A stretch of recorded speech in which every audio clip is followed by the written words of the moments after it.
Sudah, Mas. Oke, ya selamat malam teman-teman. Ya selamat datang di mini workshop ini. Mungkin aku perkenalan dulu. Aku mahasiswa UB juga, TI angkatan 19. Sekarang kerja full time pentester di Seklab. Terus saya juga nyambi jadi bug hunter di fokusnya sih di HackerOne gitu. Terus ini ada LinkedIn-ku sama dulu aku nulis-nulis juga sih di Medium. Jadi ya barangkali mau explore di Medium. Itu untuk perkenalan aku sendiri. Nah, mungkin langsung masuk ke materinya ya, terkait sama bug bounty. Jadi apa sih bug bounty? Gitu.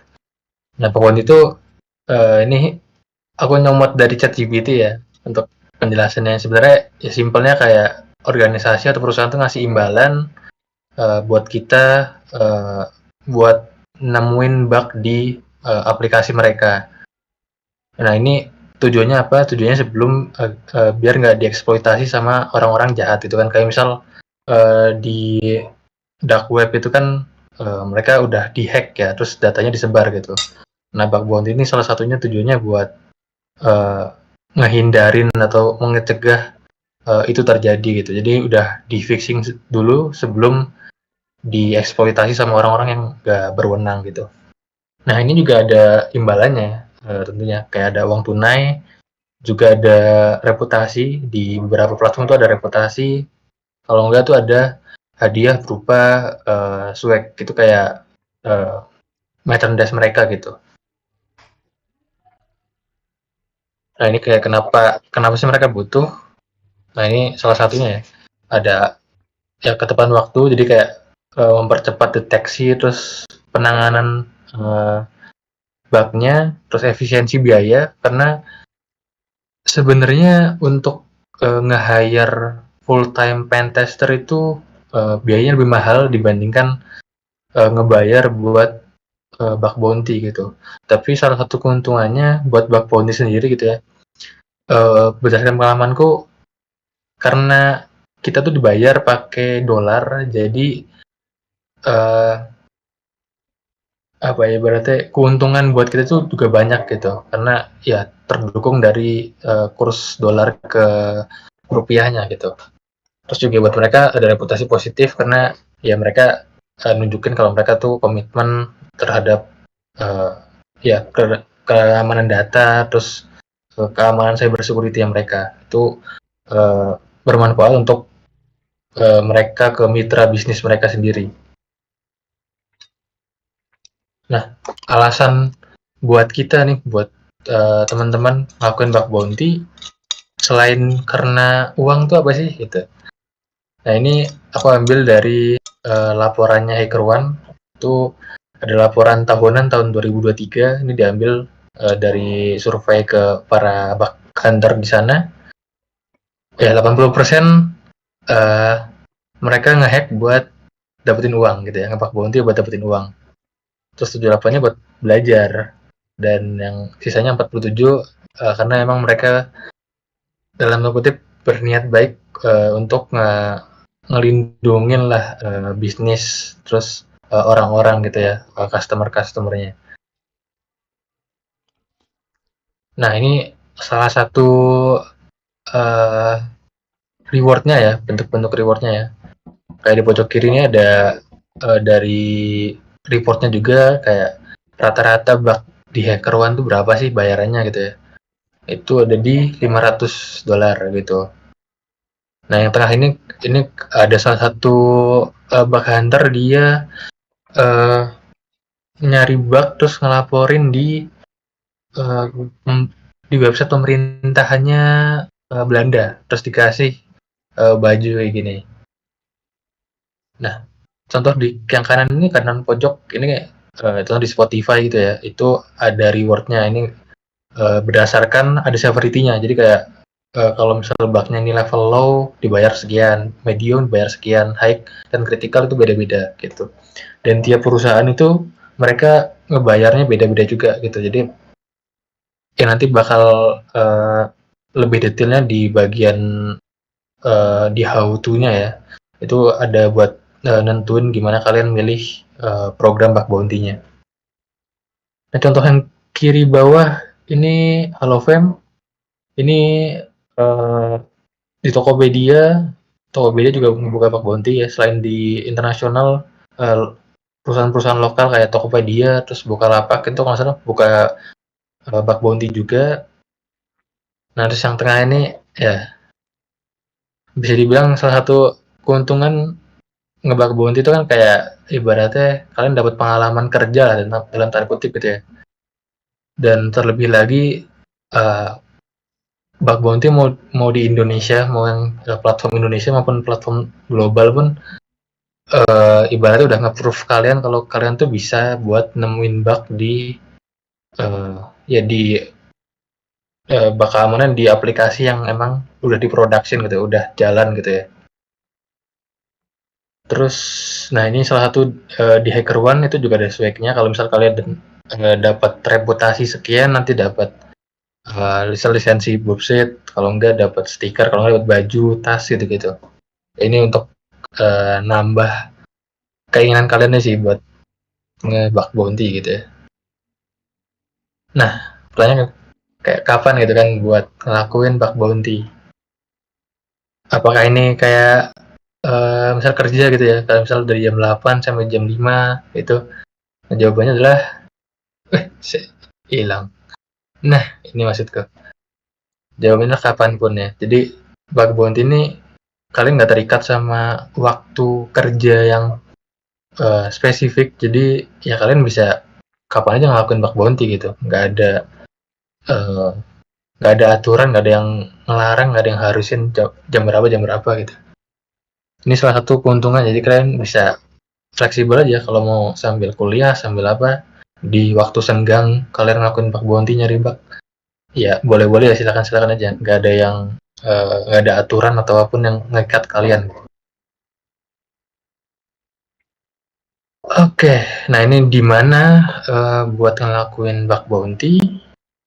Ini ada beberapa platformnya, mulai dari internasional ke lokal ya. Nah itu di yang ada panah ini bukan, itu bukan ya, itu lebih ke kompetisi sebenarnya. Itu acara Kemendikbud, mereka ngadain bug bounty, sebenarnya lebih ke lomba sih, lebih ke lomba buat nemuin celah di aplikasi mereka gitu. Nah contoh-contoh platformnya yang paling rame itu ada Bugcrowd sama HackerOne. Terus itu mereka ibaratnya banyak third party perusahaan-perusahaan. Jadi contohnya kayak di HackerOne tuh ada Epic Games, ada Spotify, ada Twitter, gitu-gitu. Mereka ngebuka program bug bounty-nya di HackerOne gitu. Nah juga ada yang perusahaan itu ngebuka bug bounty-nya sendiri. Nah contohnya kayak Google itu mereka punya program bug bounty yang mereka hosting sendiri. Kalau enggak contohnya Meta atau Facebook gitu, mereka juga punya sendiri. Atau Microsoft punya sendiri. Jadi banyak banget sebenarnya tempat buat ngelakuin bug bounty gitu. Kalau untuk yang platform bug bounty sendiri sebenarnya lebih ke Bugcrowd atau HackerOne yang top-topnya gitu ya. Tapi selain itu juga ada kayak Integrity, ada Yes We Hack. Terus kalau di Indonesia itu ada Redstorm sama Cyber Army. Itu juga program bug bounty sama Tokopedia. Tokopedia ini ya sama kayak tadi ya, ke Tokopedia Bukalapak itu mereka punya programnya sendiri gitu. Kalau Redstorm sama Cyber Army mereka lebih banyak ke perusahaan pihak ketiga yang ngebuka program bug bounty-nya dia di layanan mereka gitu. Nah, ini mungkin untuk penjelasan sedikit ya terkait di mana sih sebenarnya para orang-orang ini ngelakuin bug bounty gitu. Ini juga dari HackerOne annual report ya, report tahunannya 98% itu mereka ngebug bounty di aplikasi web atau ya mungkin ada 50% di API gitu. Cuma mungkin ini kita bisa gabungin jadi satu gitu ya. Jadi uh, bisa dibilang ya kayak skill set mungkin ya, skill set pertama untuk ngebug bounty yang mungkin termudah sesuai dengan datanya itu ada di web gitu ya. Dan juga selain termudah untuk masuknya itu juga bisa dibilang kayak ya susah juga karena rame persaingannya tuh juga ketat gitu. Yang kedua tuh ada di 43% tuh di Android, di aplikasi Android. Nah ini ya di aplikasi mobile. Jadi kalau kalian misal udah jago nih ngebikin aplikasi mobile, terus emang pengen fokus di cyber security itu di topiknya tentang di aplikasi mobile itu bisa juga. Dan kenapa ini lebih sedikit gitu ya dibandingkan web? Karena untuk ngelakuin setup-nya dan sebagainya dan terutama ilmunya juga ya itu beda sama di web gitu. Contoh gampangnya kayak kalau misal kita mau ngehack uh, aplikasi web gitu ya, kita cuma tinggal butuh browser, terus ya udah uh, paling gampangnya kan kita cuma butuh browser itu kan untuk ngelakuin ngehack web gitu. Kayak kalau misal kita mau ganti requestnya itu bisa di Firefox, kita tinggal uh, edit edit terus nge-send datanya sesuai sama yang kita mau gitu. Jadi itu ya nggak butuh banyak setup dan itu yang bikin jadi uh, paling gampang dan paling banyak orang yang ngelakuin bug bounty itu di aplikasi web gitu. Nah ini juga termasuk di API sih. Nah untuk di mobile sendiri itu rata-rata butuh emulator, kalau enggak butuh HP fisik gitu untuk ngelakuin bug bounty-nya. Dan itu butuh setup sih kayak ada beberapa aplikasi itu yang butuh kita buat ngelakuin bypass dulu sebelum bisa ngelakuin analisis di dalam aplikasinya gitu. Nah itu butuh pengetahuan juga sih. Nah mungkin karena itu ya jadi lebih susah atau lebih jarang orang uh, ngelakuin bug bounty dibandingkan di aplikasi-aplikasi web gitu. Nah yang selanjutnya nih yang lebih sedikit lagi sebenarnya open source. Jadi di contohnya di HackerOne itu ya, itu ada juga program-program yang mereka scope-nya itu termasuk GitHub-nya mereka. Jadi GitHub-nya mereka kan open tuh. Nah, mereka bug hunter-nya bisa nyari bug-nya di situ. Jadi ya coba ngerunning atau ngedeploy aplikasinya di server sendiri terus dianalisa sendiri kayak gitu. Itu juga possible, tapi itu lebih jarang sih. Yang lebih jarang lagi nih yang kelompok sebelah kanan 17% ke bawah ini ya. Ini lebih jarang lagi untuk orang-orang ngelakuin bug bounty di sini gitu ya. Dan ya ini tingkat kepedean orang-orang pun nggak sebanyak di web dan aplikasi mobile yang versi Android ya. Ini 17% juga ada di iOS gitu. Ini mungkin juga kehalang karena uh,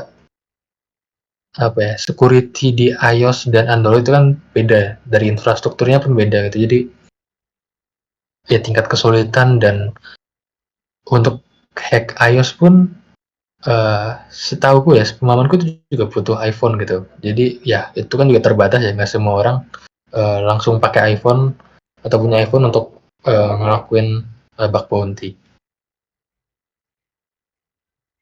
Oke, nah nextnya ke gimana sih ngelakuin bug bounty. Sebelum ke sini, teman-teman ada yang ditanyain dulu nggak? Yang ingin tanya bisa langsung di komen di pojok kanan atas ya.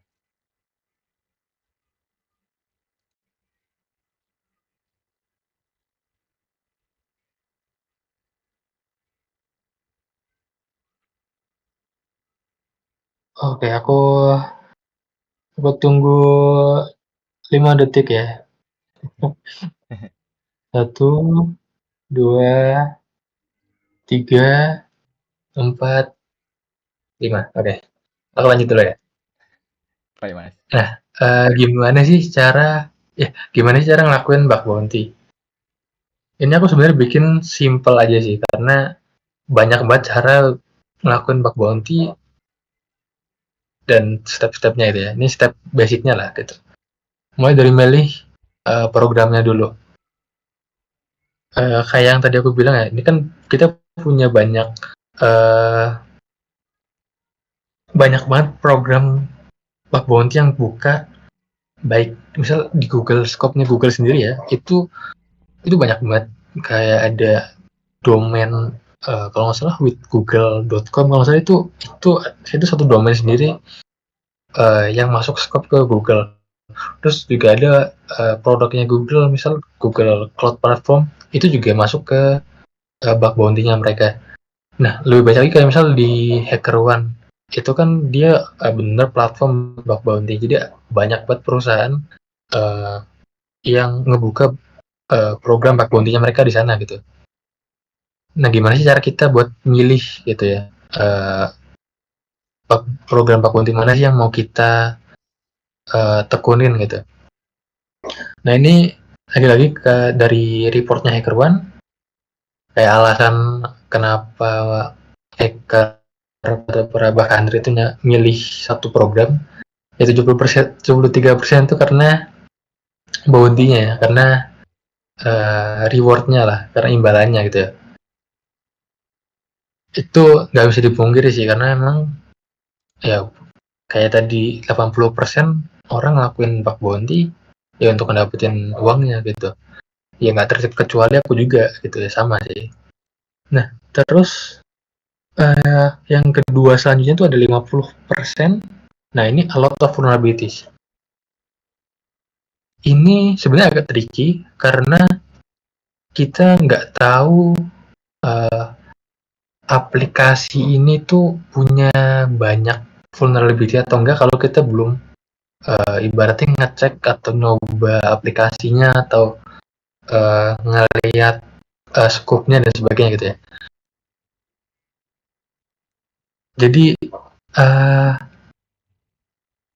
salah satu buat ngedeteksinya sebenarnya ini bisa dibilang valid atau nggak valid ya, adalah ketika kita ngelihat satu aplikasi ya, contoh webnya deh gitu ya.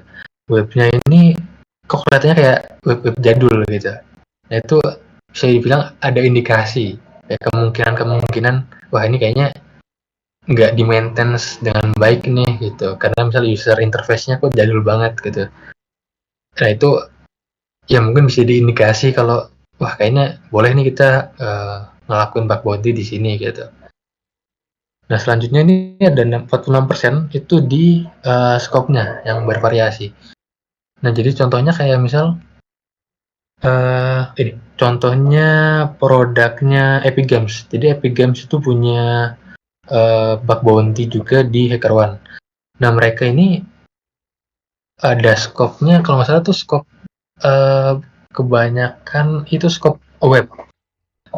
Nah, bagian webnya sendiri itu tuh juga banyak gitu. Maksudnya Epic Games kan punya banyak produk gitu ya, kayak contohnya tuh Unreal Engine. Nah, itu webnya itu kalau salah masuk ke scope-nya. Terus produk-produk gamenya ada beberapa yang masuk ke scope-nya. Jadi scope yang bervariasi ini bukan cuma semisal scope-nya ada web, ada mobile, ada open source-nya gitu. Nggak cuma itu sih, termasuk juga scope-nya semisal mereka scope-nya web, ini web itu ada berapa sih gitu. Nah, mungkin aku coba tunjukin ya di sini deh.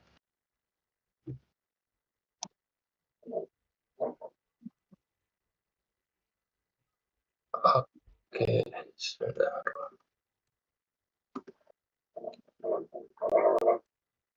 Nah, ini contohnya deh kawan ya, Epic Games untuk scope-nya nih.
ini apa ya istilahnya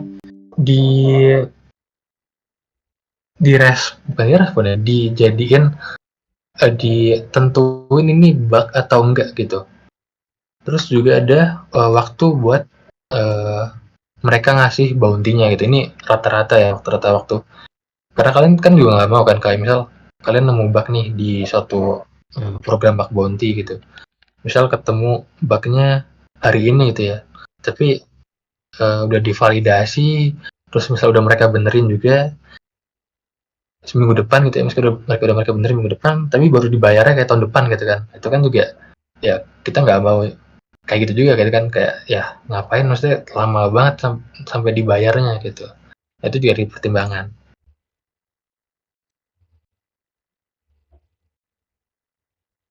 Nah, oh ya ini selanjutnya ini sebenarnya ada 3 tipe ya program bug bounty di beberapa platform. Contohnya ini di HackerOne ada VDP, Vulnerability Disclosure Program. Jadi untuk ini sebenarnya hitungannya dia bukan bug bounty karena lebih ke program VDP. VDP ini mereka nggak ngasih reward, nggak ngasih reward berupa uang atau ya mungkin ada beberapa yang ngasih merchandise mereka, tapi mostly nggak ngasih bentuk uang gitu. Nah ini biasanya mereka ngasih dalam bentuk reputasi. Contoh di HackerOne itu, nah ini ada beberapa kayak Vendasta, International Airlines. Nah ini mereka VDP dan kalau kalian nge-submit bug di sini nggak nggak ada bayarannya, tapi bisa dapat reputasi di HackerOne.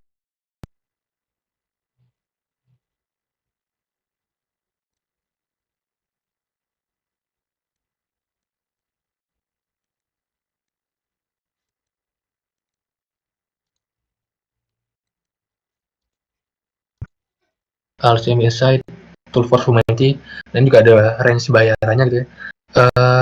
Untuk yang public ini mereka terbuka untuk semua orang gitu programnya. Nah di Bug Bounty juga ada yang private gitu. Yang private ini biasanya mereka lewat undangan. Semisal kita udah punya reputasi sekian atau kita udah pernah nge-submit bug yang jenisnya apa, yang valid itu ya, yang udah dicek terus valid, biasanya nanti bakal dapat invitation dari program-program bug bounty yang private. Salah satu keuntungannya di sini adalah karena dia private, jadi persaingannya nggak begitu ketat sama para bug hunter lain. Nah, oke, ini tentang milihnya ya. Terutama di bagian policy-nya sih, ini krusial banget dan harus kalian baca sih. Contohnya ini ada di bug bounty-nya Uber. Jadi ada aturan-aturan yang tetap kalian harus lakuin gitu. Contohnya yang paling umum gitu ya. Misal kalian mau login ke aplikasinya atau mau register, itu harus pakai email at wearehackerone.com. Ini misal di platformnya HackerOne gitu ya. Ini kayak misal contoh minimum sih, kayak banyak banget di aplikasi atau program-program bug bounty yang mereka punya syarat kalau register itu ya pakai email buat at wearehackerone.com. Terus juga sebenarnya ada beberapa yang mereka kayak harus pakai user agent yang spesifik gitu. Misal X strip bug bounty strip HackerOne, terus nilainya username kalian gitu. Nah itu juga ada beberapa program bug bounty yang ngehalusin kalian pakai itu. Terus selain itu juga ada, contohnya ini ada autoscope. Nah autoscope ini juga harus kalian perhatiin karena kalau kalian nge-submit bug yang autoscope itu otomatis hitungannya otomatis tuh nggak ada bayarannya, kecuali ada case-case yang tertentu ya, yang unik gitu, yang emang dia out of scope cuma punya dampak security, itu mungkin bakal dipertimbangin sama tim dari perusahaannya, dari dari yang ngadain program bug bounty-nya. Tapi itu juga ya 50-50 berarti ya, bisa diterima bisa enggak gitu. Tapi itu perlu kalian lihat kayak contohnya yang paling sering itu ya. Ini yang menarik buat aku sih adalah Open Redirect gitu. Karena ada beberapa program bug bounty yang Open Redirect-nya mereka masuk scope, ada beberapa yang nggak masuk scope gitu. Atau contohnya adalah di sini, oh ini kayak ability to take over social media page gitu ya. Kayak misal sebenarnya ada misalnya di halaman landing page-nya suatu perusahaan gitu, mereka ada Twitter, link Twitter, tapi Twitternya misal mereka udah ganti nama, tapi mereka di landing page-nya nggak diubah gitu. Terus akhirnya kalian bikin Twitter dengan nama itu, terus kayak nge-take over, jadi setiap orang yang misal ngebuka Twitter terus misal ngechat itu sebenarnya ngechatnya ke kalian, bukan ke perusahaannya gitu, atau ke tim customer service perusahaannya gitu. Nah kayak gitu ada beberapa program yang menerima, ada beberapa juga yang enggak. Jadi perlu banget buat kalian ngeliat policy tiap program bug bounty, karena itu beda-beda juga tiap programnya. Nah selanjutnya ini ada ngelihat scope-nya, mana yang eligible buat dapat bounty dan mana yang enggak. Karena ya kita pastinya pengen ngebug bounty kan, mungkin banyak ya dari kita, kayak motivasi utamanya adalah buat dapetin rewardnya gitu, dapetin bounty-nya. Nah harus kita pastiin juga kalau scope yang kita kerjain itu emang eligible buat dapat bounty gitu.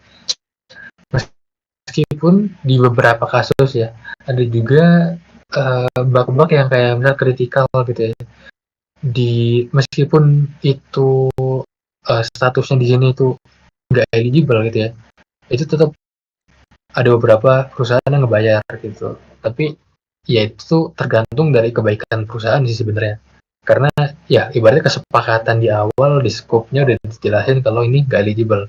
Jadi ya daripada kita ambil resiko, mending kita langsung aja nyari bug di yang eligible itu. Kecuali kalau emang kalian emang pengen belajar, pengen nyoba-nyoba, ya silakan aja ke nyobain yang ibaratnya ineligible buat dapetin bounty-nya gitu. Nah setelah nentuin programnya, terus nemuin bugnya. Nah ini aku ngelis juga dari HackerOne yang paling banyak ya di bug bounty. Ini ada XSS cross-site scripting. Terus yang kedua ada improper access control. Ini ada 10 sih sebenarnya. Dan ini beda ya sama OWASP Top 10. Mungkin teman-teman udah pada dengar ya OWASP Top 10. Nah ini report dari HackerOne di tahun 2023. Nah buat ini bisa ya kalian pakai juga, jadi kayak misalnya buat belajar, buat nyari-nyari referensi, baik dari ntar kalian belajar di OWASP Top 10 ataupun dari hasil laporan HackerOne gitu ya. Kayak misalnya kalian, oh ini paling banyak cross-site scripting di web gitu kan, berarti ya mungkin kalian bisa belajar mulai dari cross-site scripting dulu gitu, atau mungkin dari improper access control dulu gitu. Nah untuk metodologinya sendiri sebenarnya banyak banget, jadi aku nggak bisa jelasin metode yang tepat gitu ya, karena setiap bug hunter tuh punya metode masing-masing, dan juga kalian juga bisa ngebikin metode kalian sendiri gitu buat ngelakuin bug bounty. Kayak misal ngambil misal pertama untuk web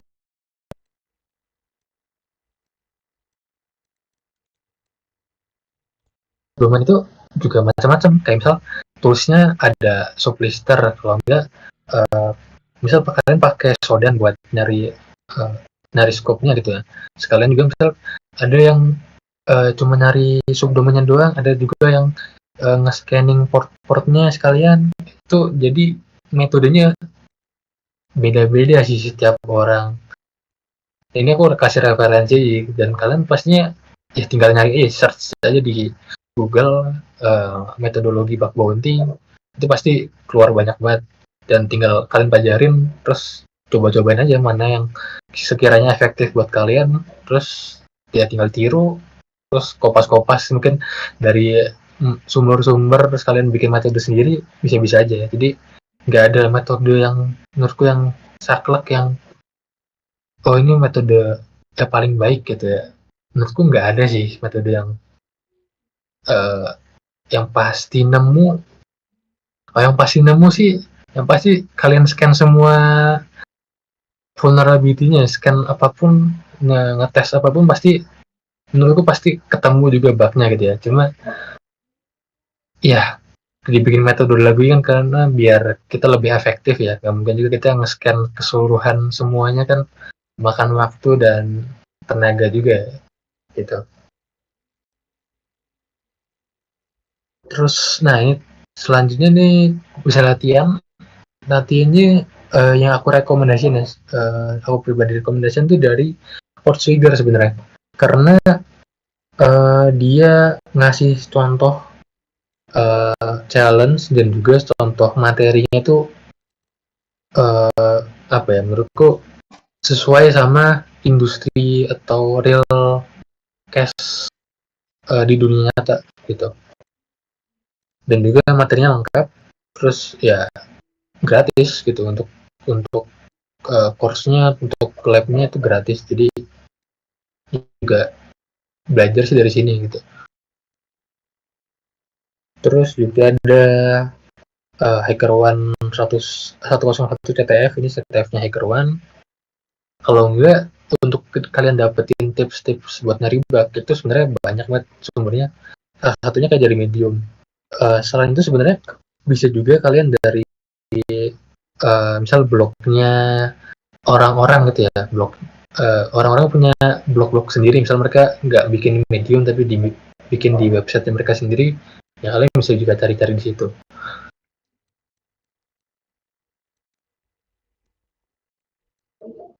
Nah, selanjutnya setelah kalian nemu bug, pastinya kalian harus bikin reportnya.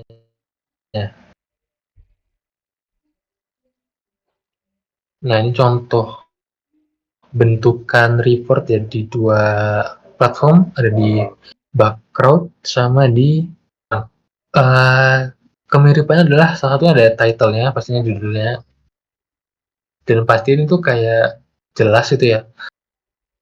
Contoh template-nya sebenarnya gini, account takeover through nama vulnerability-nya gitu, misal account takeover tuh misal impact-nya ya, kita bisa ngambil alih akun lewat semisal improper access control gitu ya. Misal kita reset password tapi ada ID-nya, kita ganti ID-nya ke ID korban, terus kita bisa nge-reset password korban gitu. Jadi kan kita bisa account takeover gitu. Nah, contoh kayak gitu bisa jadi template kalian buat ngebikin bagian title-nya. Selanjutnya itu ada deskripsi sih, biasanya deskripsinya ada summary-nya ya. Summary sama deskripsi ini biasanya aku gabung sih, nggak aku pisah. Nah, selanjutnya yang paling penting menurutku ada juga screenshot ya, kayak screenshot gimana sih kalian ngelakuin exploit-nya gitu dari awal sampai ketemu apa ya, sampai berhasil nge-exploit-nya gitu. Terus juga nanti ada impact-nya ya, kalian jabaran aja dampak dari vulnerability misalnya tadi ya akun takeover gitu. Berarti dampaknya ya kita bisa ngelakuin takeover akun manapun asalkan kita tahu ID-nya gitu. Ya cukup kayak gitu sih. Terus sebenarnya juga ada yang namanya CVSS. Itu mungkin jadi topik bahasan lainnya. CVSS tuh ini semacam kalkulator buat perhitungan ini tuh vulnerability-nya masuk ke level low, medium, high, atau critical. Nah contohnya gini, ini attack vectornya attack complexity misal low, terus misal kita untuk privilege-nya kita harus bikin user ya. Jadi misal kita set low, nggak perlu interaksi user, scope-nya nggak berubah gitu ya. Terus misal confidentiality-nya high gitu ya. Misal kita bisa ngedapetin data-data sensitif punya orang gitu. Misal dapetin KTP, dapetin NPWP ya. Atau mungkin di luar tuh social security number gitu-gitu. Ini masuk ke high. Terus integritas sama availability-nya non gitu ya. Nah ini kelihatan nih langsung, oh ini poinnya 6,5, levelnya medium, terus ya ini dari perhitungan kita masukin ke CVSS, ke kalkulatornya ini gitu. Semakin tinggi misal impact-nya makin banyak gitu ya, misal kita bisa ngambil alih server gitu, berarti integrity-nya kita high, availability-nya high, terus scope-nya karena kita bisa ambil alih server, kita bisa nyerang server lain gitu. Berarti scope-nya berubah kan, kita bisa ngeksploitasi bukan cuma aplikasi yang kita serang, tapi juga bisa ke aplikasi lain gitu. Scope-nya berubah gitu. Nah ini jadi kritikal 9,9 gitu kan. Nah ini juga pengaruh buat perhitungan nanti bounty, dan juga kalau di hackerone dari reputasi nanti itu juga pengaruh gitu.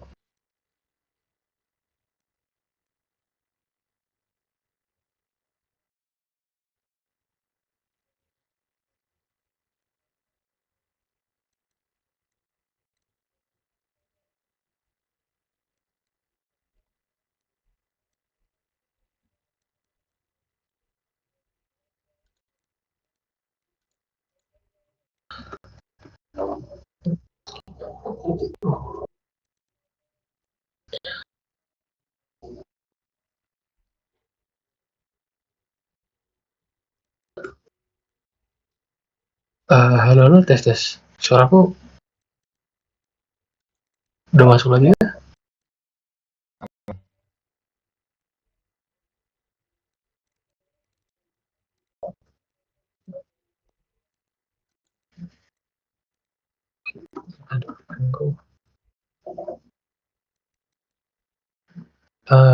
Mas Hendra atau yang lain suaraku masuk nggak ya?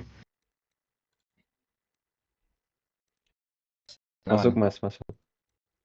Oh, udah masuk ya? Tadi keputus ya? Ya, sempat keputus bentar aja sih. Oke, sorry. Internetku bermasalah. Tadi terakhir sampai mana? Awal jelasinnya.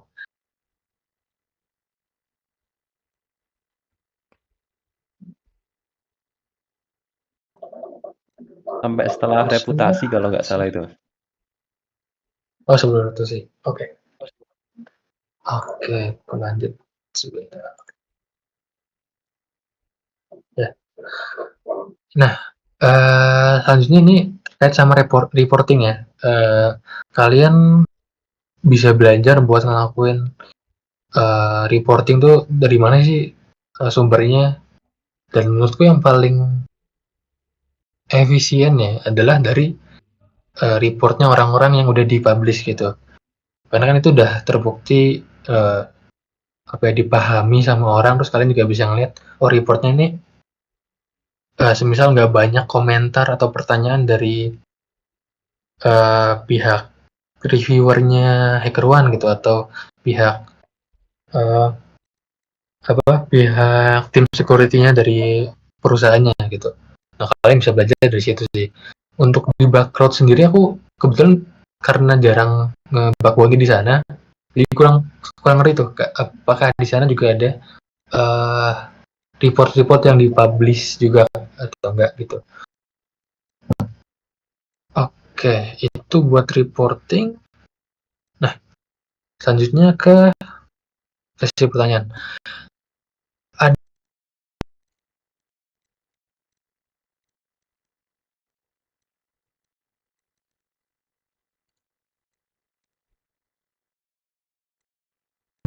Nyoba lab-nya Portugal dulu nih. Ya boleh Mas, nyoba lab-nya dulu mungkin sambil teman-teman apa ya, naruh pertanyaannya di workshop chat ya sambil berjalan ya, biar nanti waktu Q&A nggak menunggu lama. Boleh langsung tulis pertanyaan di workshop chat. Silahkan dilanjut Mas Rifki. Oke, siap. Aku coba stop share screen dulu.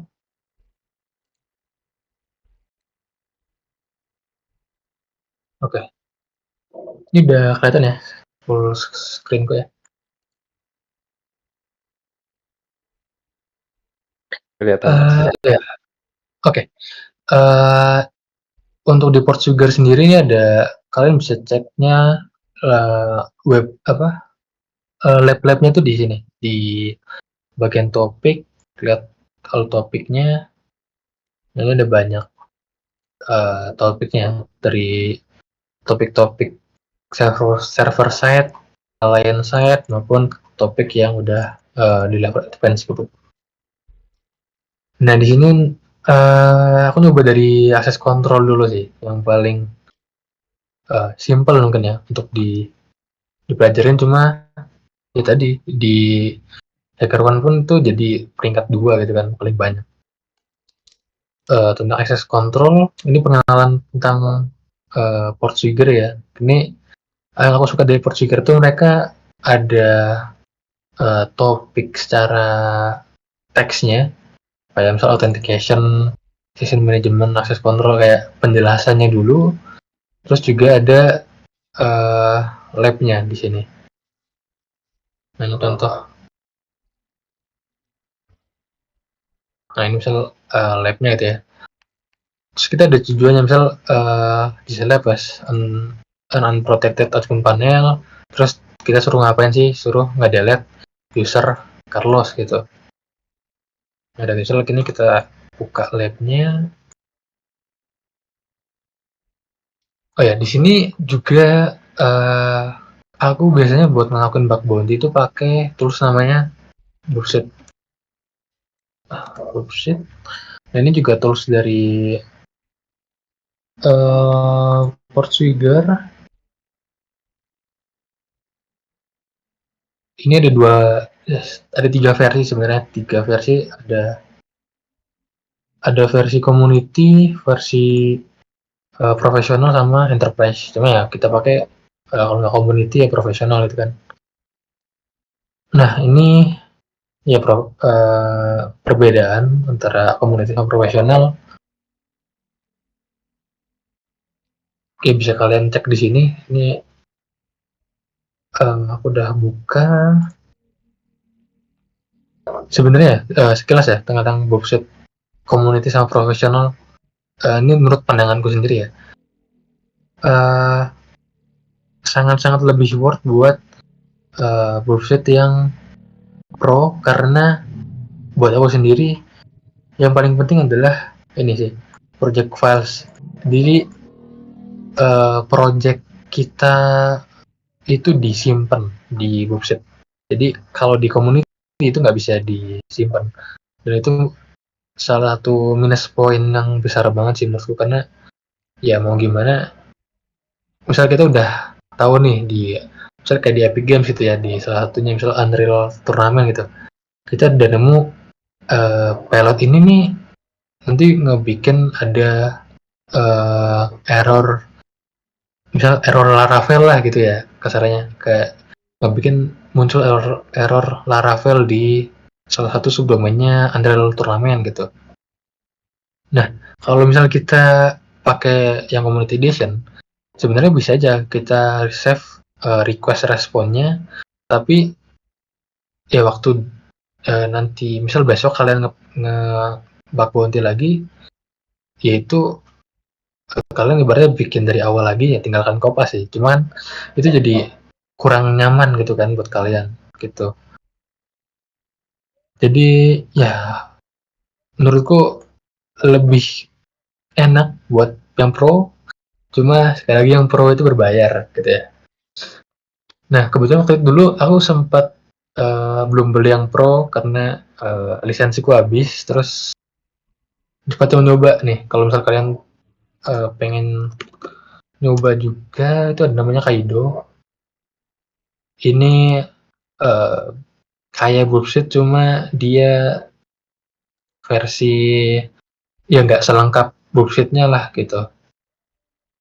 Cuman ya untuk aku salah satu yang paling penting kan nge-save project ya, dan dia nggak support buat nge-save project, jadi ya why not gitu. Kalau aku sih dulu sempat pakai ini, meskipun akhirnya aku beli lagi sih lisensi bullshit yang pro. Dan juga waktu dulu aku sempat pakai student plan-nya mereka gitu, jadi ya siapa tahu teman-teman pengen nyoba-nyoba dulu kan, terus ya bullshit pro misal belum pengen langsung ke pro, yang bisa nyoba pakai ini ataupun yang bullshit yang community edition gitu. Oke, seharusnya ini udah. Oh ya, ini domain labnya. Terus bullshitku ya bullshit udah nyala. Oke.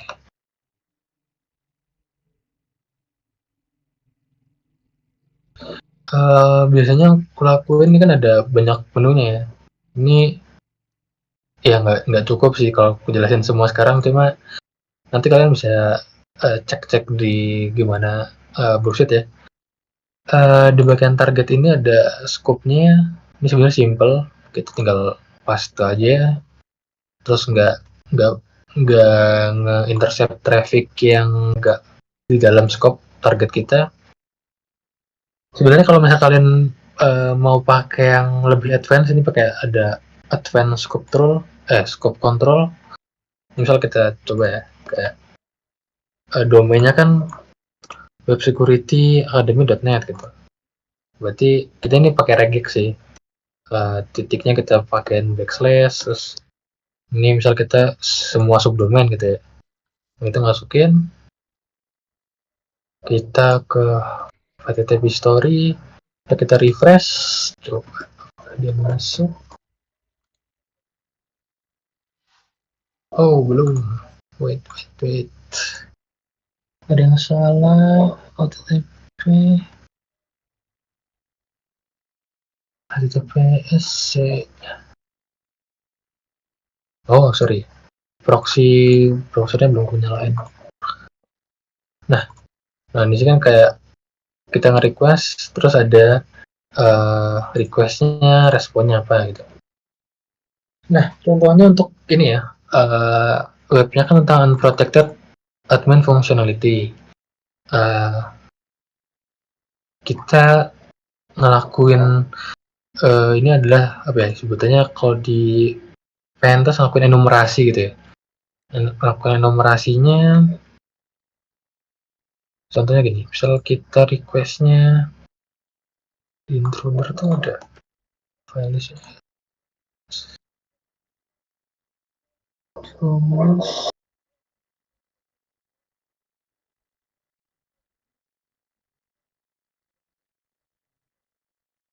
Oh gini deh, file yang mungkin teman-teman udah pernah dengar gitu ya, itu ada nama file ini robot.txt. Robot.txt itu sebenarnya buat aplikasi file buat ngasih petunjuk ke search engine crawlers gitu, tentang mana yang boleh, mana yang nggak boleh gitu kan. Ini ada di slow-nya itu apa gitu. Misalnya kita coba enumerasi dari situ, kita lihat Nah, di sini misalnya ada kelihatan di sini ada di slow-nya pad-nya administrator panel gitu kan. Ya udah, ini kan bisa jadi information disclosure kan buat kita. Coba kita akses. Nah, di sini kita coba dia render deh. Biar kelihatan. Nah, ternyata ini adalah halaman admin panelnya gitu. Nah, udah tinggal kita akses terus kita delete user Carlos.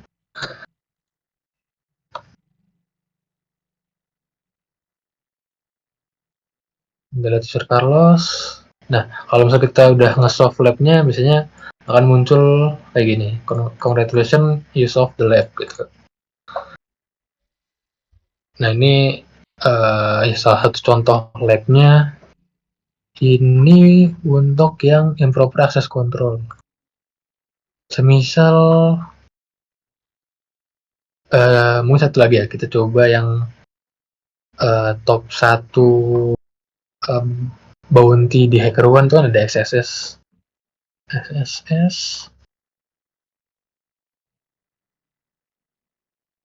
Nah, mungkin teman-teman yang belum tahu XSS itu code cross-site scripting.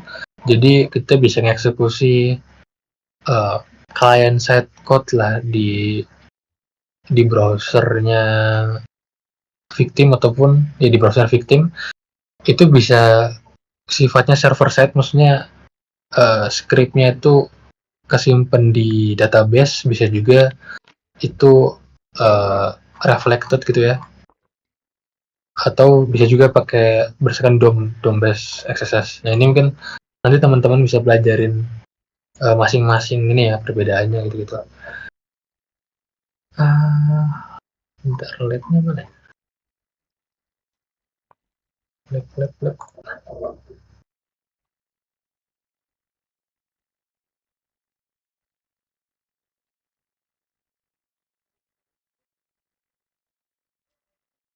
Oke. Nah, ini kita ada tujuannya nih. Kita ngelakuin reflected cross-site scripting. Terus tujuannya buat ngelakuin ngemanggil fungsi alert gitu.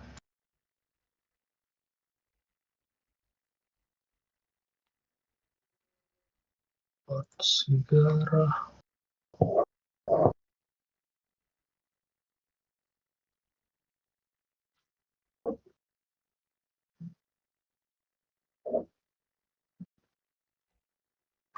Nah, contohnya ini ya. Ini kan tampilannya beda ya sama yang sebelumnya. Di mana sih kita bisa ngedapetin XSS gitu? Nah, contohnya misalnya di sini aja di search bar ini gitu ya. Misal kita kasih tanda petik 2. Terus kita lihat di sini atau di sini ya, kayak kita inspect elemen gitu ya. Terus lihat, oh ini hasilnya di sini gitu. Terus kita misal kasih tag HTML deh, salah satu ABC 1. Oh, coba ini kan di dalam tag H1 ya. Kita coba close. Terus kita bikin baru ABC. Coba kalau ini. Nah, kan kelihatan nih, oh kita nambahin close H1 terus nambahin H1 di sini, ternyata rendernya kayak gini gitu di webnya. Nah, udah kita tinggal kalau di sini kan kita pakai JS untuk XSS-nya, kita masukin script JS-nya. Misal script alert document.domain.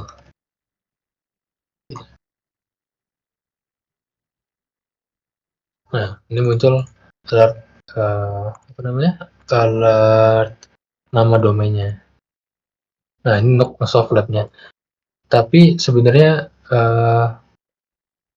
untuk ngelakuin ada satu trik sih, karena kan ini kalau di bug bounty kan kayak ya udah terus apa gitu kan selanjutnya dari kita cuma munculin alertnya doang gitu kan. apakah oh ya ini ada sessionnya. Semisal gini, script TP only.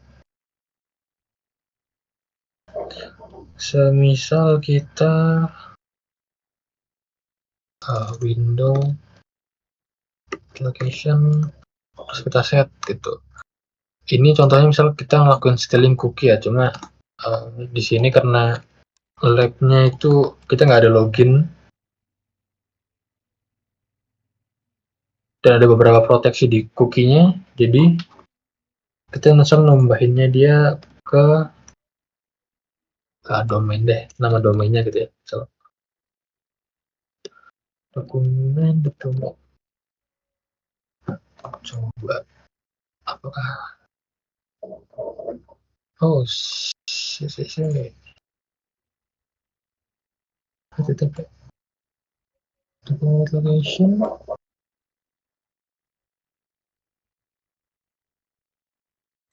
document location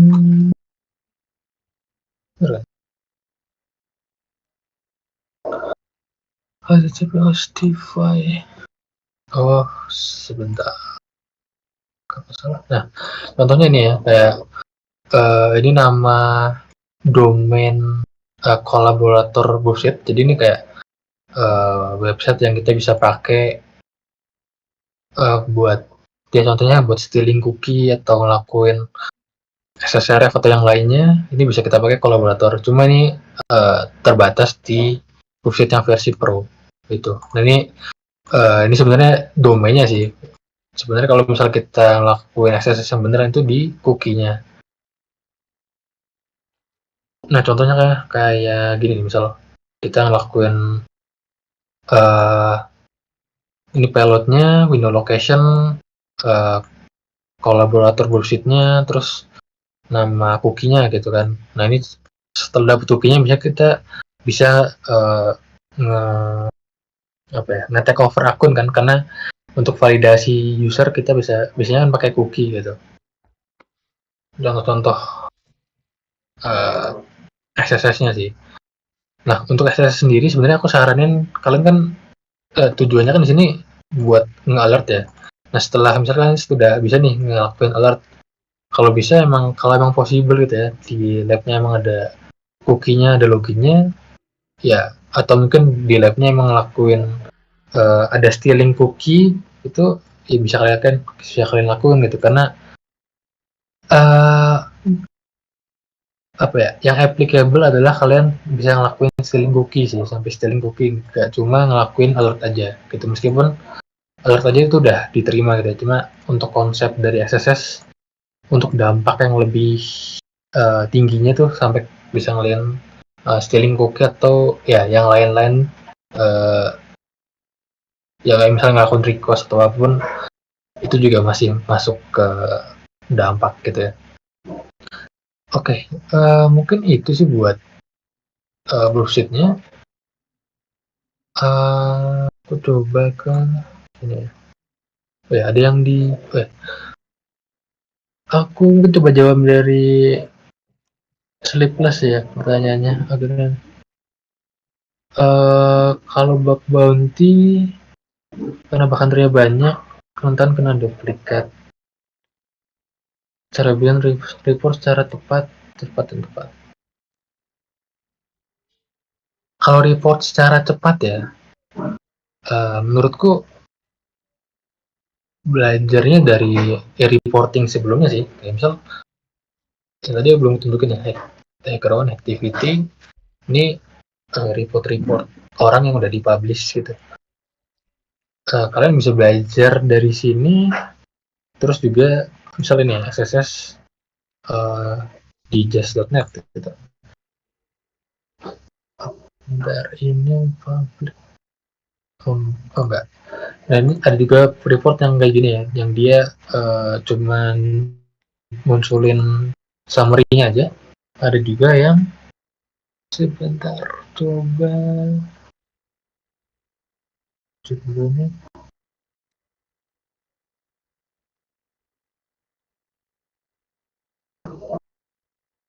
Nah contohnya nih, ini ada dia ngejelasin apa summary-nya, terus step to reproduce-nya, dan ini nggak masalah cuma satu ya, sesuai dengan kebutuhan kalian aja. Terus yang penting ada impact-nya juga gitu. Ya menurutku belajar dari situ, dan juga dari kalau nggak salah HackerOne itu ada apa ya, report best practice. Ada quality report-nya juga. Di sini kalian bisa ngeliat sih kayak report-report yang oke nih kayak gimana, kayak berdasarkan panduan-panduannya gitu. Untuk cepatnya sih sebenarnya ya kalian kalau udah terbiasa bikin report, nusun kata-katanya ya pasti lebih cepat sih dari biasanya gitu ya, dari pertama kali.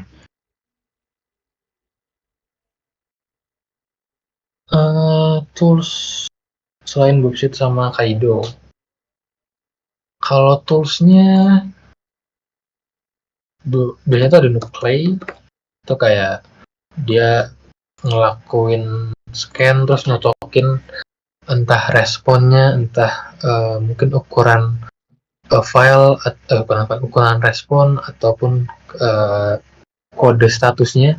Ini Nuclei ini dari project Discovery. Ini biasanya buat ngelakuin ya ini apa ya, automatic scanner sih gitu.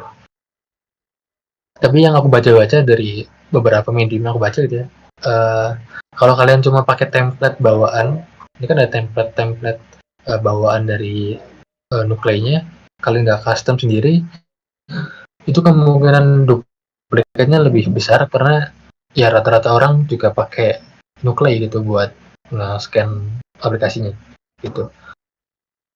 Selain itu ada Shodan, tapi ini lebih ke buat recon sih, buat kalian ngedapetin subdomain terus port-portnya gitu.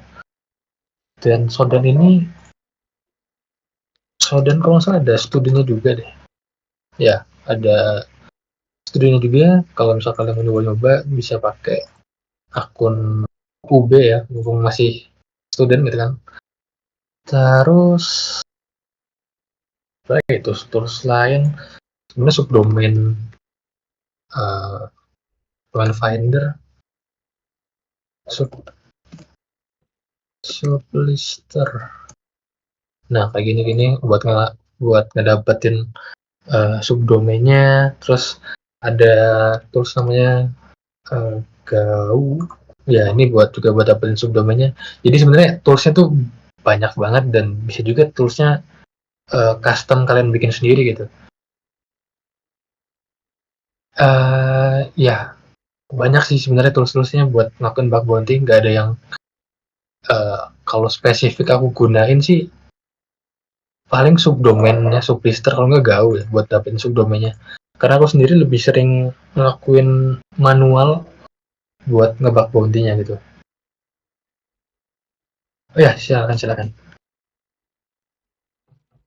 Terus buat oh ya, contoh ya, salah satu tools yang pernah aku coba bikin sendiri gitu ya, dia tuh ngegabungin antara sebentar, apa ya, AWS S3, AWS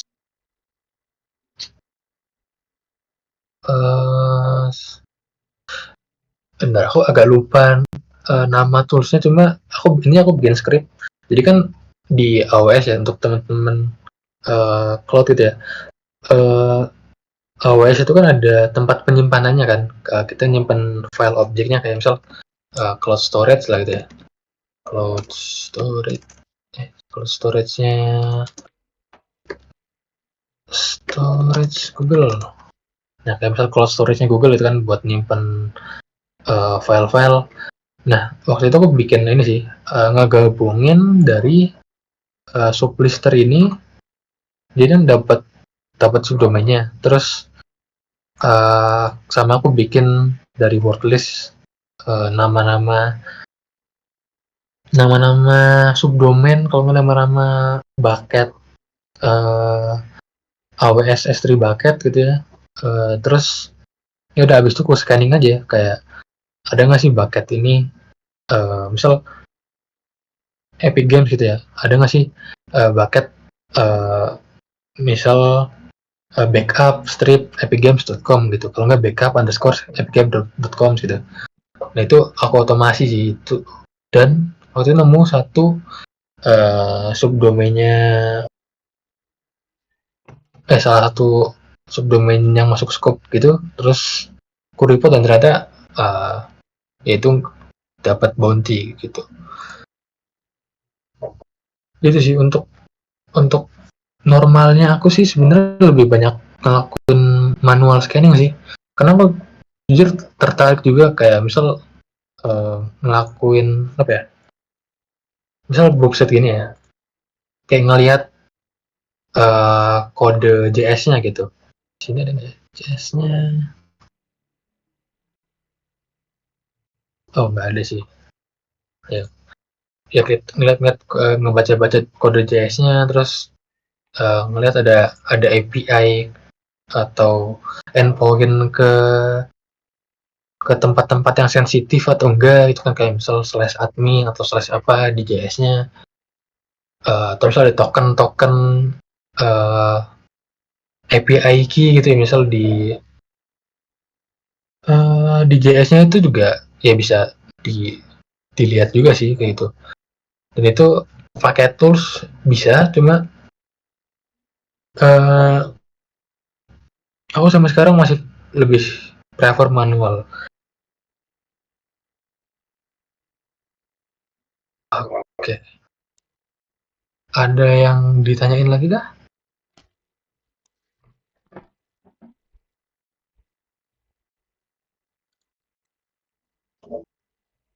Iya teman-teman, kalau misal ada pertanyaan, Ini kayak banyak. Kalau misal kalian mau lihat programnya tuh bisa di directory. Oh ya, silakan. enggak mas, tes. Kalau misal ada yang ingin bertanya bisa langsung di chat.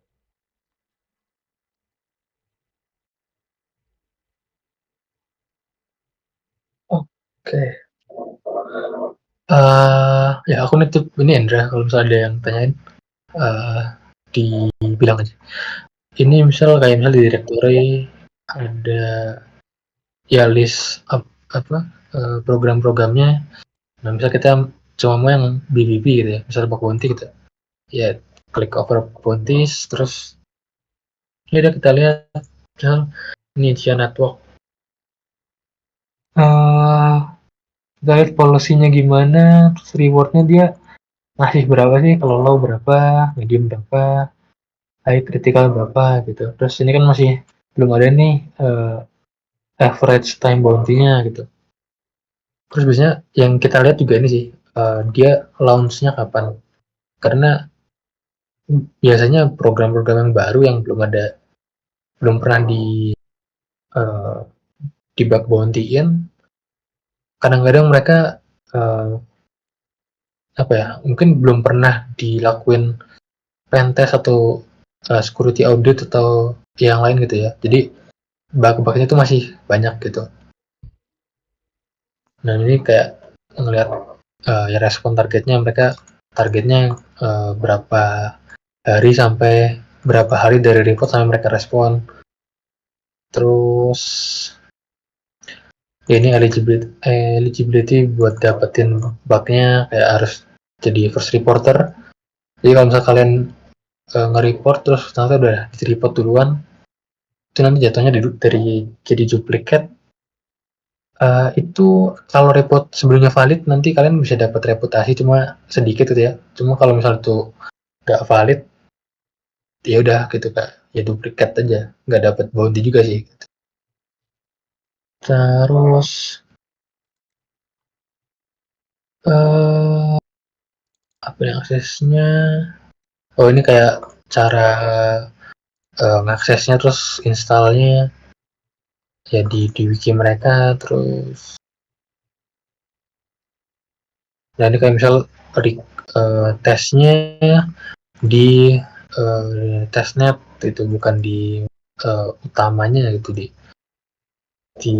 untuk server untuk ngelakuin testing atau stagingnya lah, berarti bukan di production gitu. Ya ini from research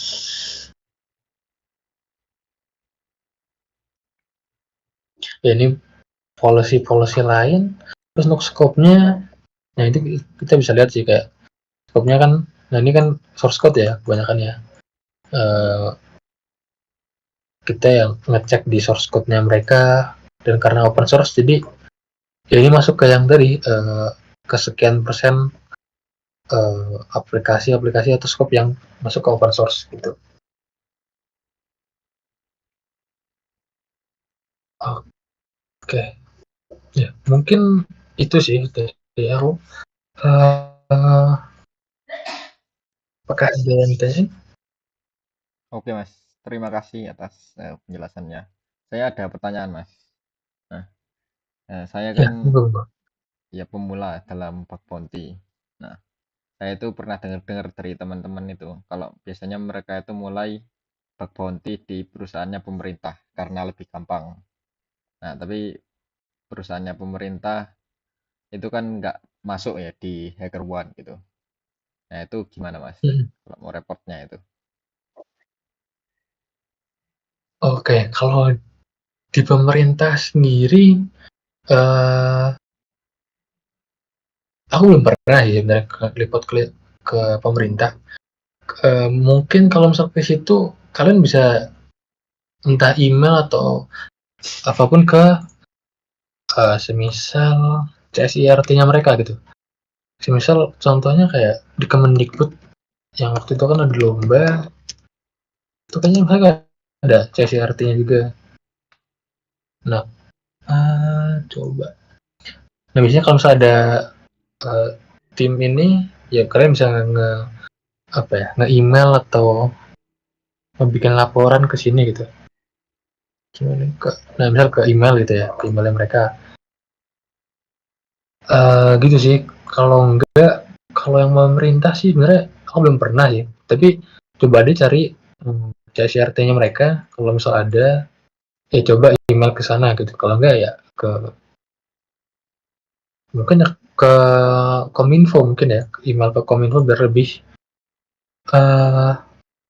ya kadang kan kalau misalnya kita email ke CS atau ke apa, belum tentu mereka paham dan langsung diproses gitu ya. Kalau enggak mungkin ke BSSN, ke CSRT-nya BSSN. Cuma aku belum pernah sih jujurnya kalau website pemerintah. Cuma waktu pernah di apa ya waktu itu ya. Aku ngirim email di satu kayak platform belajar gitu, terus mereka ngejawab apa ya, ngeresponnya cukup oke, terus ya dimasukin ke halo mereka gitu. Cuman kalau misal kayak gitu sih sebenarnya apa ya, hitungannya mungkin bukan bug bounty ya, karena belum tentu pertama mereka nggak buka program, dan belum tentu kita juga dapat bounty gitu kan. Itu sih. Dan juga perlu hati-hati ya kalau misal website pemerintah kan mungkin mereka perusahaan yang mereka mungkin nggak begitu ngerti soal cyber security, nggak concern juga, jadi bukannya kita dapat reward malah kita bisa dituntut gitu. Jadi ya cukup harus pilih-pilih ya kalau misal ngelakuin ya apa ya ibaratnya ya nyari celah gitu lah di aplikasi atau perusahaan yang nggak buka program gitu. Jadi milih yang jelas-jelas saja Mas. Kalau mau bug Betul, bounty. Oh. Kalau dibandingkan betul, betul, sama betul. yang bug bounty competition yang Mas kerjakan itu bagaimana? Oh, Bakwan yang itu ya. Itu sebenarnya ini sih, kalau udah tutup lagi. Itu jadi sistemnya itu sebenarnya dia lebih kayak lomba sih sebenarnya. dia apa ya? Jadi kita suruh nyari bug di beberapa aplikasinya mereka, terus ngebikin report, dan itu report itu ada maksimalnya gitu. Maksimal report tuh ada 8 gitu. Nah yaudah, jadi segitu report yang kita maksimal boleh kirim ke mereka, terus nanti kita uh, ada proses selanjutnya, terus udah itu pengumuman gitu, pemenangnya. Jadi kalau bug bounty kan ya udah kita nge-report terus-terusan aja nggak masalah gitu kan. Nah tapi ini ada maksimalnya, mungkin buat penilaian mereka juga ya. Jadi lebih jatuhnya menurutku lebih ke lomba, meskipun emang skemanya kayak bukan kayak CTF gitu ya. Kalau CTF kan ada web yang emang desain atau mobile atau aplikasi apapun yang emang didesain tuh ada celahnya atau buat dianalisa gitu. Tapi kalau ini emang mirip kayak bug bounty, cuma sistemnya mereka agak beda gitu, lebih kayak kompetisi gitu sih. Tapi itu pakai programnya pemerintah yang sebenarnya ya mas, yang digunakan untuk publik itu. Iya betul, kayaknya itu mereka nge-cloning aja sih, cloning. Jadi bentukannya IP gitu. Oh, siap siap. Itu mas, ada pertanyaan. Kemarin bug bounty Kemendikbud dapat berapa mas? Waduh, aku dapat 25 dipotong pajak. Itu belum dipotong pajak ya? Dipotong pajak jadi berapa? Aduh. Ya pajak aja berapa sih? 10%, 11%, gitu lah. Oh, siap siap. Iya. Oke, siap mas.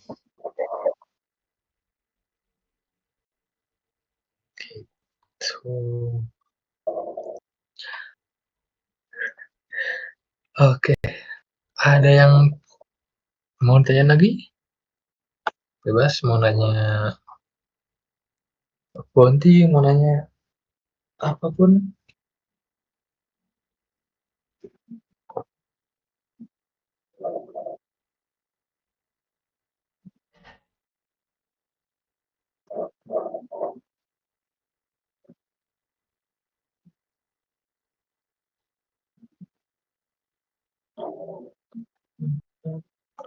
Oh, ini sorry, aku beringat kemarin tuh di Kodepolitan.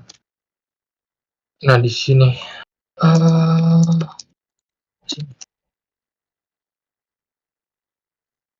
Nah, ini kayak mereka ngasih apa ya? Ngasih rewardnya berupa Halo Fame gini lah, gitu. Mereka ngasih Halo Fame, terus ya udah. Karena apa ya? Sebenarnya kalau misalnya kita nyari bug di website-website yang nggak buka program bug bounty gitu, ya kita juga jangan berekspektasi dibayar juga sih, karena kan ya mereka nggak ngejajin apapun, dan kita ibaratnya apa ya, kalau menurut saya dapat pelajaran juga kan dari sini, kayak misal kita ngelakuin misal nyari bug di sini gitu, terus nemu gitu kan, ya kan apa ya, kalau aku dulu kayak nambah pede aja sih, oh bisa loh aku dapat nemu bug di aplikasi yang real, aplikasi yang beneran jalan dan publik gitu sih. Dan motivasiku sebenarnya lebih ke situ waktu dulu, jadi bukan kalau misalnya nyari-nyari bug di luar bug bounty, lebih buat ningkatin PD gitu. Oh, baik mas. Saya ada pertanyaan mas. Nah, kembali ke yang Itu enggak. competition itu. Itu kan katanya maksimal 8 kali submit ya mas. Itu apa aja mas yang mas submit yang bisa sampai juara 1? Itu Atau private? itu sebenarnya nggak boleh dikasih tahu ya, cuma aku Oh, kategorinya aja ya. boleh mas. Ada SQLI, ada ada SQLI, ada uh, improper access control juga ada, terus RCE ya, chaining sih sebenarnya. gitu. Karena 8 kan maksimal 8 ya, jadi kayak aku maksimalin dapetin severity, dapetin dampak setinggi-tingginya gitu. Gitu. Kayak misal akses control gitu ya, kita bisa masuk ke admin gitu, jadi admin. Ya udah nggak berhenti di situ, tapi kuterusin sampai dapetin servernya gitu misal.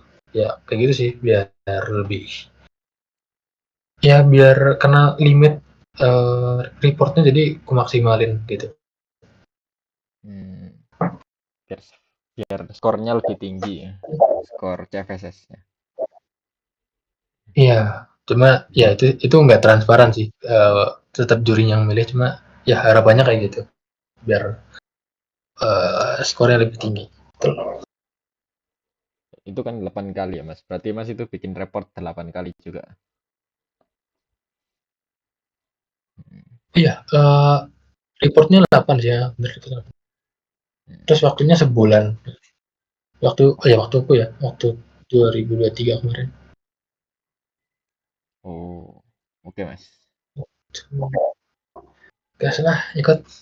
Ntar 2024 mungkin ada. Ya, mungkin nanti Hekit Pro akan ikut nih semua. Oh,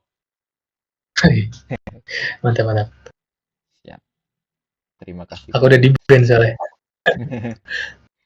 Karena juara 1. Ini Mas. Tips buat yang baru belajar bug bounty. Mungkin tips buat mulainya mungkin ya. Tipsnya. Kayak mungkin alatnya atau mungkin sasarannya siapa dulu gitu.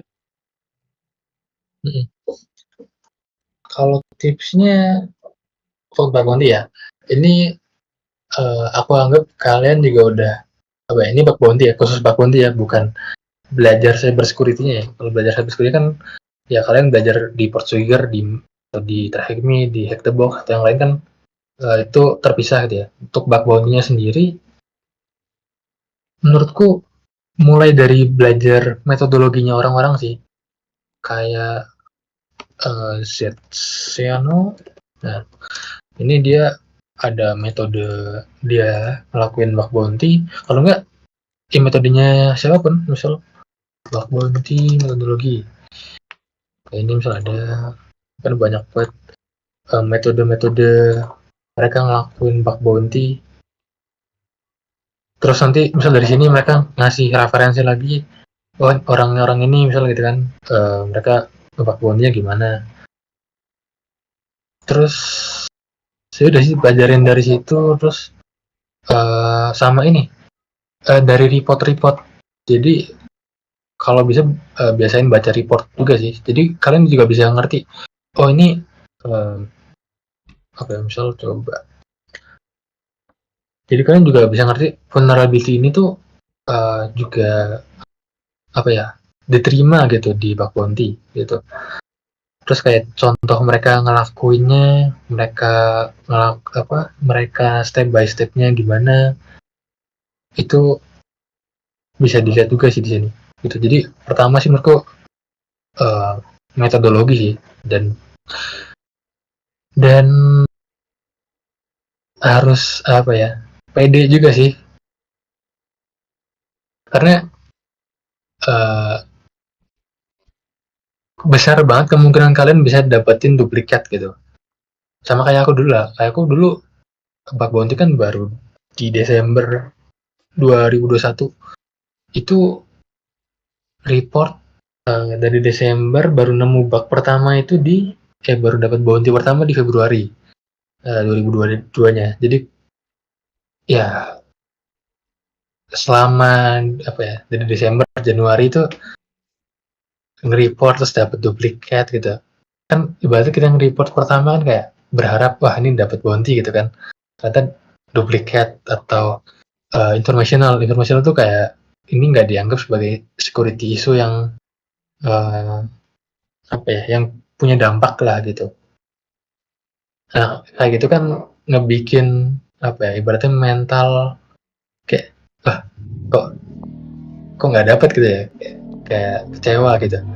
Nah, menurutku itu juga perlu sih buat nge-maintain mental supaya nggak ngedown, terus dia tetap stay nggak bak bounty gitu. Dan sebenarnya waktu dulu ya, bug pertamaku adalah enggak, ini bug kedua sih. Bug kedua itu simple banget. Jadi dia ada aplikasi buat intinya sharing dokumen. Terus di sharing dokumen itu ada role-nya. Nah, bugku tuh simple banget. Role-nya tuh ada apa ya? Editor, viewer, admin, sama owner gitu. Bugku adalah aku misal pakai user admin.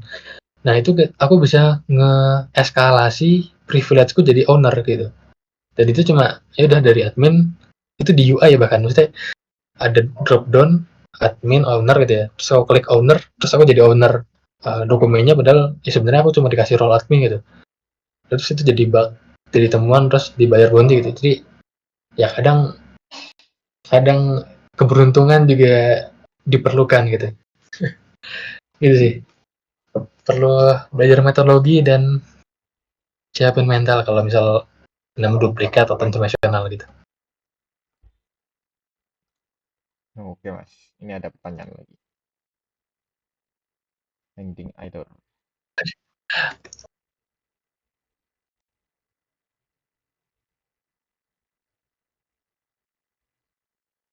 Oh, apa ini Ainder Mansa? Apa ini mas? Oke, ini Naverdi. Oke, ini. Eh ini finding Aider kayak sesimpel ngeganti ID gitu ya. Misal ID-nya misal kita ada fitur buat ngelihat user berdasarkan ID. ID-nya dari satu, terus kita ganti kedua, bakal bisa kelihatan gitu. Di bug bounty sendiri, kalau itu kayaknya, oh waktu itu ada sih, dan aku pernah nemu juga itu. Ya, cuman uh, itu kayaknya kalau aku bilang sih itu keberuntunganku ya, karena untuk bug yang kayak gitu pasti gampang ditemuin orang dan kemungkinan duplikatnya besar gitu. Jadi ya kalau kamu beruntung kamu yang pertama, ya bisa-bisa aja nemu gitu, tetap apa ya, dapat bounty-nya gitu dan nggak kena duplikat gitu sih. Jadi ya report lah, karena kita nggak tahu apakah itu pertama kali atau duplikat gitu kan. Dan pastiin juga kalian ngeliat ini ya, apa otoscope-nya ya gitu. Jadi kalau idol itu sering ketemu apa enggak mas? Atau mungkin sering ketemu tapi duplicate terus itu mungkin? Untuk Aider, kalau aku sendiri sih termasuk Aider jarang sih, aku sih jarang nemuin Oh, gitu.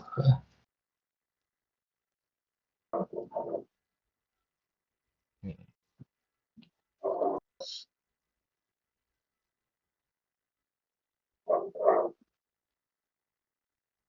Jadi nggak nyari ya mas kalau idol. Tetap dicari dong, tetap dicoba dong. Cuma jarang aja, jarang ketemu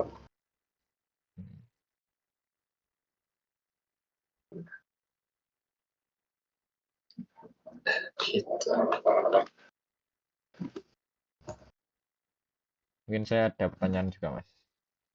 Biasanya kalau misal enumerasi ya, enumerasi kayak enumerasi directory gitu-gitu, enumerasi subdomain, mungkin jangan subdomain, enumerasi directory lah. Itu biasanya pakai word list apa? Adakah kayak saran word list gitu? Oh, enumerasi subdomain ya, itu Directory aja mas, directory. Kalau oh subdomain directory. kayaknya kan biasanya dibatasi kan, jadi ya directory aja. Directory ini uh, apa ya, aku agak lupa deh di ini yang small, small 2.3 apa ya, nama nama filenya di Linux, aku agak lupa ya. Oh, Nah, directory Ferdi dulu. atau Jadi mau tau nggak? Small 2.3 atau apa ini? Ini ada 2.3 terus apa gitu? Oh, saya Small kayaknya kayak tahu, Mas. gitu. Directory list ingat. Ah, Directory list 2.3 terus ada berapa banyak juta gitu ingatku. Atau mungkin ya. ya itu. Nah, itu kalau di Kali Linux tuh kalau nggak salah di bawah foldernya dirp ya atau di Buster gitu. Buster terus sorry di Buster terus namanya itu ada 2.3 terus medium small gitu. Oh, kalau saya Kalau nggak di itu pakai yang direct di ini sih di dirp terus common ya. Jadi apa?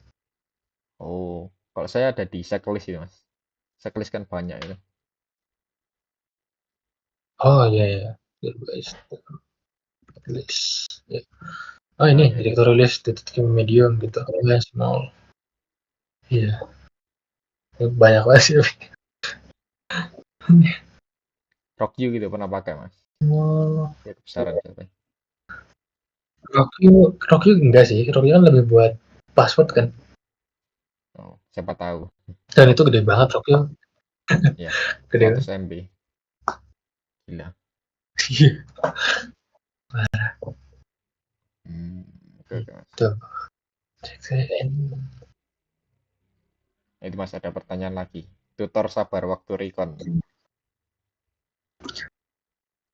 Itu terus sabar waktu recon. Wah, agak ya udah sih tinggal tidur aja sih sebenarnya. Kalau recon sama dulu sebenarnya aku ngepercepat recon tuh pakai VM luar. Bukan VM lah, VM GCP gitu. Jadi kan mereka internet Google kan, ya udah lebih kencang daripada laptop sendiri atau di kampus atau di mana gitu. Jadi ya udah aku lempar ke sana aja. Gitu sih. Biasanya Mas enumerasi apa aja? Kayak enumerasi directory terus apa lagi gitu. Directory terus ya subdomain directory kadang sodan juga sih port-portnya. Kalau ya sih sebenarnya bagus juga nge-scan ini apa portnya pakai apa ya? Aku lupa deh namanya. Dia pakai Entra. bukan selainnya Nmap pakai RAS Oh, apa ya? Namanya ntar RAS scan. Nah ya, dia katanya lebih kencang sih dari Nmap gitu. RAS Mas pakai scan juga. sudah. Oh, Kenapa? Mas pakai juga itu. Iya, RAS scan. pakai. Oh, Habis itu udah sih, udah habis itu manual. Aku lebih manual. Kadang kadang ngebaca JS-nya menarik aja sih. Ya aku pernah nemu XSS, ya itu karena baca JS gitu. Kayak dia jadi kan redirect gitu ya. Nah, dia tuh nge-replace misal gini, JavaScript ini dan dia tuh nge-replace ini gitu. Tapi cuma sekali di replace-nya. Jadi kan ya udah tinggal JavaScript alert satu gitu misalnya. Nah ini kan jalan gitu kan, karena cuma nge-replace yang bagian pertamanya doang. Gitu. Itu yang ngebaca source code, ngebaca JS-nya. Gitu sih. siap. Kalau misal Dan lebih lagi kalau misalnya oh, Hah? gimana? Lanjutkan, Mas. Oh ya, sorry. Kalau misalnya teman-teman apa ya udah sering nge-develop atau bikin web lah, pakai bahasa apapun, pakai PHP, JS ataupun kemungkinan buat dapat bugnya kan lebih besar karena ya teman-teman tahu cara kerjanya gitu kan. Terus ntar digabung sama pengetahuan dari port trigger jadi kayak apa ya mungkin uh, program aplikasi yang teman-teman bikin sebelumnya ternyata nggak secure sama ini gitu loh. Jadi teman-teman lebih ngerti aja sih ada vulnerability ini gitu. Kayak contoh misal waktu dulu aku juga pernah bikin ya ngebantu-bantu sih sebenarnya ngebantu-bantu bikin web buat ada program bangkit, kayak dia ternyata vulnerable sama ini, sama apa ya istilahnya? Berarti bisnis logic sih vulnerability-nya. Tapi itu dampaknya ke account takeover. Jadi kesalahanku adalah kalau di Node.js itu kan kita bisa nge-export parameter itu ya. Misal request body gitu ya. Jadi request body-nya apapun nanti masuk ke sini gitu. Ke define di sini. Nah, itu tuh di parameter buat ngelakuin forgot password. Dan kesalahanku adalah itu nggak dipastiin kalau dia tuh tipenya string. Jadi waktu itu aku nyoba-nyoba sendiri aplikasinya, terus aku coba masukin forgot password, tapi tipenya tuh dia array gitu. Jadi ada dua email ibaratnya apa? Email penyerang sama email korbannya. Nah, OTP atau reset tokennya tuh kekirim ke dua-duanya gitu. Jadi ya kita ibaratnya bisa nge-take over akunnya korban gitu. Dan di situ aku belajar kayak, oh ada dulu kode yang aku bikin tuh ternyata vulnerable gitu sih. Dan ya sebenarnya aku nggak yang developer banget gitu. Jadi kalau misalnya teman-teman lebih lebih jago ngoding, lebih jago ngedevelop, terus cyber security lebih lebih enak karena udah sering berhadapan dengan kode ngedevelopnya, udah paham pemikirannya gitu. Dan kalau misalkan udah sering gitu ya, lama-lama bakal kelihatan patternnya biasanya developer kesalahannya di sini nih gitu kalau ngedevelop aplikasi gitu. Jadi ngebug bounty-nya itu kalian bisa lebih cepat karena ya udah tahu patternnya di sini, yang diuji biasanya di sini gitu. Kayak gitu.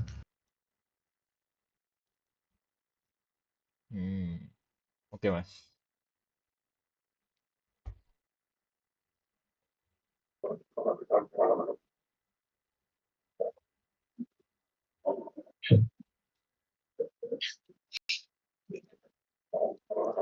Gimana Andra? Ada Oh iya, Mas. pertanyaan lagi kah? Atau apa ya? Mungkin ini yang terakhir ya. Tadi yang alat enumerasi directory itu kan ada banyak ya. Ada dirbuster, ada gobuster, ada FFUF, seingatku itu bisa. Mas biasanya pakai yang apa? Oh, aku pakai FFUF sih biasanya. Oh, Soalnya dia parameternya enak aja gitu, kayak kan HTTP epicgames.com gitu kan, plus fus gitu kan. Jadi ya lebih fleksibel ya, gampang penulisannya sih.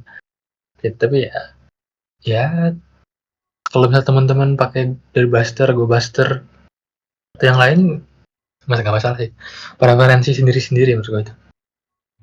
Tuh. Jadi lo pakai apa? saya biasanya gobuster. Dirbuster kadang kalau males. GoBuster. Oke. Iya, tapi Siap ya siap sih, siap. FFUF itu sering disaranin kalau biasanya lomba CTF itu. Kalau mau enumerasi.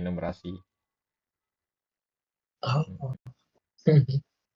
Aku baru tahu kan. Iya, kadang ada. Kalau misal attack defense juga mungkin ada. Bukan attack defense, attack talk itu. Kayak main hack the box gitu. Mas pernah main hack the box? Hack the box pernah, tapi udah lama banget. Aku nggak main. Udah lama banget sih nggak main. Oh, bagaimana? Dulu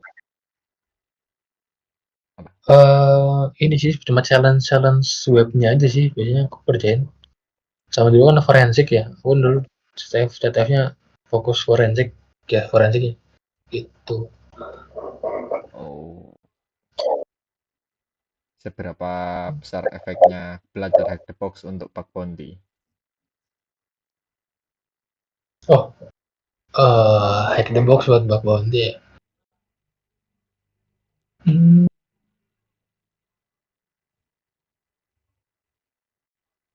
Kalau pengalamanku ya, karena aku nggak semua challenge-nya aku kerjain juga, terus lab-labnya juga, lab-labnya nggak aku kerjain sih. Jadi, eh ya aku nggak bisa menilai berapa banyaknya ya, karena dan oh ya, setauku sebenarnya kalau misal hack the box gitu lebih ke buat pentest sih, karena kan dia nggak apa ya kasarannya eh skill set yang buat eh apa ya, buat hack the box gitu kan dia banyak di infra, banyak di ya mungkin di webnya juga gitu ya.